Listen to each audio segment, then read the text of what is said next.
Hey guys, welcome back. We're continuing on John Maxwell's 21 Irrefutable Laws of Leadership. And today we're looking at law number 8, the law of intuition.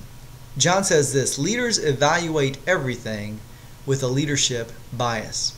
Who you are determines what you see. And he says you are intuitive in the area of your giftedness. So sometimes we have better intuition in those areas that we are more gifted in than others. So as you look at your giftedness, as you look at who you are as a leader, we need to begin to recognize these type of laws. Leaders are readers. They read and respond. Now, when I first heard this, I thought, well, that's obvious. Leaders are readers. They read books and they understand leadership principles. But this isn't what John's talking about. What he's talking about is this law of intuition really allows you to get the jump on everyone else, because a follower knows an opportunity when it is past. A leader knows an opportunity when it is coming. So if leaders are readers and they read and respond, what do they read? What do they sense? Well, here it is in your notes. Number one, they read and sense people. They understand and they can respond to people as they are approaching them. As people are talking, they're filtering it through their leadership bias and really kind of seeing what it is that they're saying, what they may not be saying in words, what they're saying in other ways. Number two, they read and sense opportunities. They see things that are on the horizon before they're in their lap. And so they understand and they read and sense opportunities. Number three, they read and sense their environments. They understand the situation that they're in, that it may be great for launching a new ministry, or that it may be great for pulling the plug on a ministry, but they understand the environment that they're in and they read and sense that.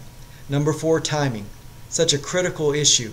When do you do these things? At what time? And is it the right time to speak to someone about the difficulty that you're having with them? Is it the right time to cast that vision and to really step out in a new direction? They read and sense timing. Number five, they read and sense motives.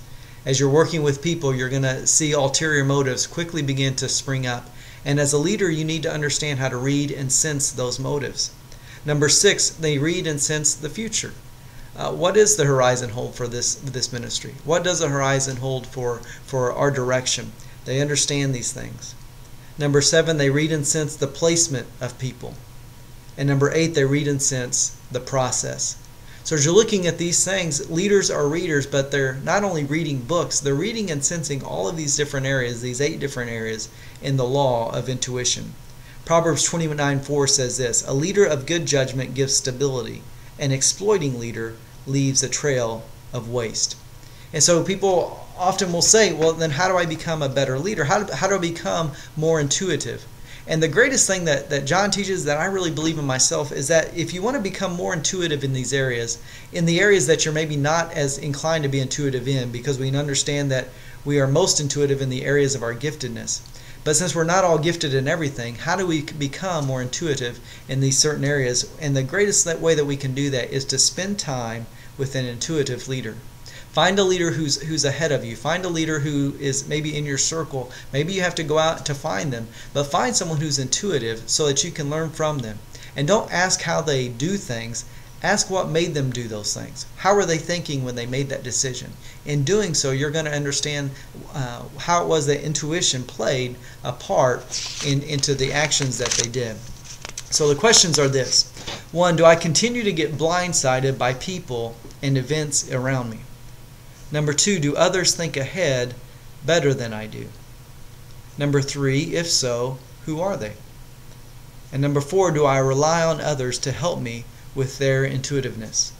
As you are leading an organization, a church, a business, whatever it is, it's great to gather around those people who can see your blind sides, who maybe have a specific giftedness in an area that you don't, so that they can see before the organization gets in trouble, they can see that trouble's coming. And that's not a sign of weakness, that's a sign of working together and working together as leaders. And so as you do these things, as you answer these questions, hopefully you'll see where you are in this law, and hopefully you'll commit, as I am, to becoming more intuitive as a leader. Thanks, that's it for today. I hope you have a great day today, and we'll catch you next time on the 21 Irrefutable Laws of Leadership. Bye-bye.